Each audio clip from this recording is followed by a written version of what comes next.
അദ്ദേഹം പറയുന്നു, ഞാൻ ഈ ഷഹ്ർ മുബാറക് അതാ ചിലപ്പോൾ ഖജാനയിൽ സൂക്ഷിച്ച ഒരു അല്പം 1 or 2 ഷഹ്ർ മുബാറക് പിന്നീട് അത് തുറക്കുമ്പോൾ അത് 3 or 4 ഞാൻ കണ്ടിട്ടുണ്ട്.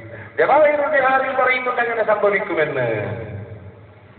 അത് 3 or 4 എന്നിട്ട് അദ്ദേഹം പറയുന്നു, ഞാൻ എന്നിട്ട് പരിശോധിക്കും, തീ കത്തിച്ചിട്ട് എന്റെ ഒരു മുടിയെടുത്തിട്ട് ഞാൻ തീയിലേക്ക് കാണിക്കും, അത് കരിയും. എന്നിട്ട് പിന്നെ ഈ 3 ഒന്ന് വെച്ചിട്ട് കൂടുതൽ കണ്ട ഈ ഷാറ് ഓരോന്നെടുത്ത് തീയിൽ കാണിക്കും, ഒരു കരിയിലും സംഭവിക്കുന്നില്ല. അപ്പോൾ അത് റസൂലുള്ളാഹിന്റെ ഒരു ഷാറിൽ നിന്നുണ്ടായ മറ്റ് ഷാറുകളാണെന്ന് മനസ്സിലാക്കാം.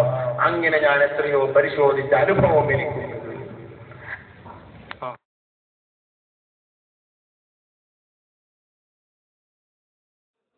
നിങ്ങൾ എഴുതിയ രേഖ നമ്മുടെ കൈവശമുണ്ട്. ഷഹ്റെ മുബാറക്ക് കത്തിക്കാം, കത്തിച്ചാൽ അത് കത്തുകയില്ല എന്ന് വളരെ വ്യക്തമായി തെളിയിക്കുന്ന നിങ്ങൾ എഴുതിയ രേഖകൾ, ആ രേഖകൾ വളരെ വിശദമായി തെളിയിക്കുന്നുണ്ട്. ഇപ്പോഴത്തെ പ്രസന്റ് ഇഷ്യൂ എന്നതുകൊണ്ട് മാത്രമാണ് ഞാനത് സൂചിപ്പിക്കാൻ ആഗ്രഹിക്കുന്നത്. അവര് തന്നെ അവരുടെ പത്രം ഫെബ്രുവരി മാസം 11 അവരെഴുതിയത് എന്താ? നല്ലൊരു സംഭവം എഴുതി. അവരാ സംഭവം ഇങ്ങനെ വിശദീകരിച്ച് എഴുതുന്നു. ഹസ്രത്ത് ഇബ്നുൽ അദീം റളിയല്ലാഹു തആല വിവരിക്കുന്ന തിരുനബി സല്ലല്ലാഹു അലൈഹി വസല്ലം തങ്ങളുടെ വിശുദ്ധ കേശവുമായി ബന്ധപ്പെട്ട ഒരു സംഭവം.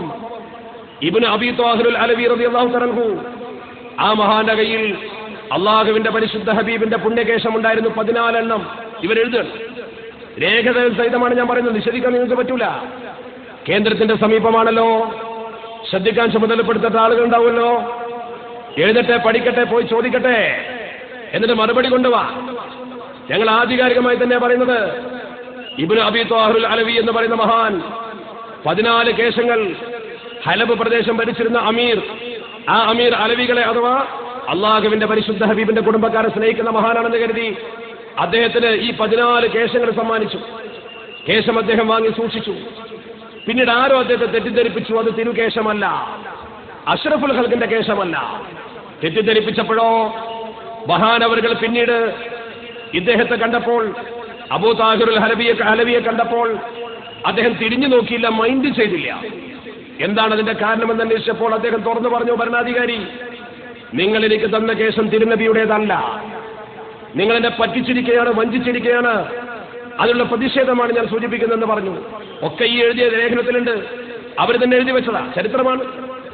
എന്നിട്ട് ബഹുമാനപ്പെട്ടവർ ആ വിദ്വേഷത്തിന്റെ കാരണം കേട്ടപ്പോൾ വളരെ മനസ്സ് വേദനിച്ചപ്പോൾ അമീറിനോട് ബഹുമാനപ്പെട്ടവർ ആ കേശം ഹാജരാക്കാൻ പറഞ്ഞു. ആ കേശം അമീർ ഹാജരാക്കിയപ്പോഴോ നബി സല്ലല്ലാഹു അലൈഹി വസല്ലമ തങ്ങളുടേതാണ് ഈ മുടിയെങ്കിലും തെളിയിക്കാൻ കഴിയും.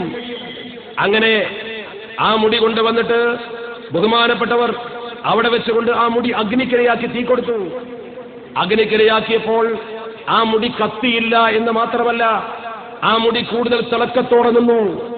വളരെ വ്യക്തമായി നിങ്ങളുടെ പത്രം 2011 ഫെബ്രുവരി 11 പുറത്തിറക്കിയ നിങ്ങളുടെ ഒരു മാസിക വളരെ വിശദമായി എഴുതി. നിങ്ങളുടെ സുന്നി വോയ്സ് അതിനേക്കാൾ മനോഹരമായി എഴുതി. 2000 മെയ്യിൽ സുന്നി വോയ്സ് എന്താ എഴുതിയത്? ഹസ്രത്ത് ബാൽ മസ്ജിദിലെ ആ മുടിയെക്കുറിച്ചുള്ള ചരിത്രം, അത് ഇന്ത്യയിലേക്ക് വന്ന കഥകൾ ഇങ്ങനെ വിശദീകരിച്ചുകൊണ്ട് ആ പുണ്യകേശം ഈ രാജ്യത്തേക്ക് കടന്നു വന്നതിന്റെ ചരിത്രം വളരെ വ്യക്തമായി ഉദ്ധരിച്ചു. ദൈർഘ്യം ഭയപ്പെട്ടുകൊണ്ട് ഞാനത് വിശദീകരിക്കുന്നില്ല. ചുരുക്കത്തിൽ ആ കേശം കൈവശം വെച്ച വ്യക്തിയിൽ നിന്നും അത് പിടിച്ച് അത് പരിശോധനയ്ക്ക് വിധേയമാക്കാൻ, അത് തിരുകേശമാണോ എന്ന് പഠിക്കാൻ അന്നത്തെ ചക്രവർത്തി ഉത്തരവിട്ടു. ഔറംഗസീബ് ചക്രവർത്തി ഉത്തരവിട്ടപ്പോൾ ചക്രവർത്തിയുടെ കൊട്ടാരത്തിൽ അത് കൊണ്ടുവന്നു. അത് കൊണ്ടുവന്നപ്പോൾ ചക്രവർത്തി 3 പ്രവർത്തനം ചെയ്തു. ഒന്നാമതായി അതിന് നിഴലുണ്ടോ എന്ന് പരിശോധിച്ചു. നിഴലുണ്ടോ എന്ന് പരിശോധിക്കാൻ വേണ്ടി പ്രത്യേകം നിഴലിന്റെ ഭാഗത്ത് വെച്ചു. നിഴലില്ല, ബോധ്യപ്പെട്ടു. രണ്ടാമതായി അതിന് അഗ്നിക്കിരയാക്കിയപ്പോൾ അത് കത്തിയില്ല. അതുപോലെ തന്നെ മൂന്നാമത് അതിന്മേൽ മധുരം പുരട്ടിയിട്ട് വെച്ചു നോക്കി, ഒരു ഉറുമ്പോ ഒരു ഈച്ചയോ അതിലേക്ക് അടുക്കുന്നില്ല. കാരണം അള്ളാഹുവിന്റെ പരിശുദ്ധ പ്രവാചക ദേഹത്ത് ഒരിക്കലും ഈച്ചയോ ഉറുമ്പോ ഇരിക്കില്ല. ഹദീസിലുണ്ട്. അള്ളാഹുവിന്റെ പരിശുദ്ധ ഹബീബിന്റെ ഖുസൂസിയത്ത് പറഞ്ഞ സ്ഥലത്തുണ്ട്. അഷ്റഫുൽ ഖൽഖ് മുഹമ്മദ് മുസ്തഫ സ്വല്ലല്ലാഹു അലൈഹി വസല്ലം. 2 ഇവരുടെ കേന്ദ്രത്തിൽ പ്രസിദ്ധീകരിച്ച പുസ്തകമുണ്ട്, തിരുകേശത്തിന്റെ മഹത്വവും അതിന്റെ വർത്തമാനവും. അതിലൊരു സംഭവം പറയുന്നു. മദീനയിലെ അമീറായിരുന്ന സയ്യിദ് ഹസനുൽ മലീക് ഡമസ്കസിലെ ഭരണാധികാരിയായിരുന്ന ബഖ്ജൂറിനെ സന്ദർശിച്ചപ്പോൾ അദ്ദേഹത്തിന് ഏതാനും മുടികൾ കൊടുത്തു. അവിടെയും ഇതുപോലെ സംശയമുണ്ടായപ്പോൾ ആ മുടി അഗ്നിക്കിരയാക്കാൻ ഉത്തരവിട്ടു.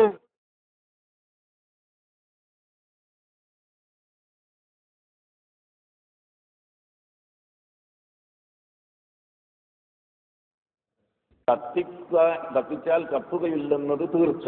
പക്ഷേ അത് കത്തിച്ചു നോക്കാൻ പാടില്ലെന്നാണ് ഞങ്ങൾ മതത്തിൽ വിശ്വസിച്ചിട്ടുള്ളത്. കത്തിച്ചു നോക്കാൻ ഒരിക്കലും പാടില്ല. അങ്ങ് കത്തിച്ചു നോക്കി പരിശോധിക്കണമെന്ന് ഇസ്ലാം കൽപ്പിച്ചിട്ടുമില്ല. പ്രവാചകന്റെ കാലത്തും അതിന് ശേഷവും അത് കത്തിച്ചു നോക്കി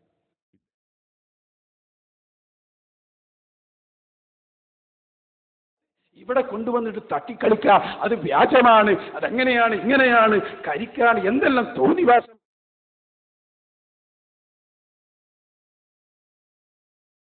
അതുകൊണ്ട് അതിന്റെ എല്ലാ അവസരവും ഇനി നിങ്ങൾക്ക് എന്തെങ്കിലും നമ്മോട് ആവശ്യപ്പെടാണെങ്കിൽ നിങ്ങൾ കുറച്ച് ആൾക്കാർ കൂടിയോളി, ഇത് നല്ലൊരു പരിഹാരമാർഗം നിങ്ങൾക്ക്. പിന്നെ നിങ്ങൾ കരിക്കണ പരിപാടിയൊക്കെയാണ് പറഞ്ഞത്, ഇതൊന്ന് കരിച്ചു വയ്ക്കൂടെയെന്ന്. ആ കരിക്കാനുള്ള വാദം കൊണ്ടുവന്നത് ചെറുശ്ശേരി സൈനുദ്ദീൻ മുസ്ലിയാരെ. ഞങ്ങൾക്ക് പറയുമ്പോൾ വിഷമുണ്ട്. ആ വാദത്തിനെ ഞങ്ങൾ എല്ലാ നിലക്കും കരിച്ചിട്ടുണ്ട്. അതിന് യാതൊരു നിലനിൽപ്പില്ല സഹോദര. അത് വളരെ മോശമായ അപകടം പിടിച്ച വാദമാണ്. നാം ആ ആവശ്യത്തെ തള്ളുകയാണ്. അത് ഉലമ അവിടെ കൈകാര്യം ചെയ്തിട്ടുണ്ട്. അതുകൊണ്ട് ഇനി അദ്ദേഹത്തിന്റെ ആവശ്യപ്പതാണ്. ഇനി നിങ്ങൾക്ക് വേറെ എന്തെങ്കിലും മാർഗം ഉണ്ടെങ്കിൽ അത് നിങ്ങൾക്ക് ആവശ്യം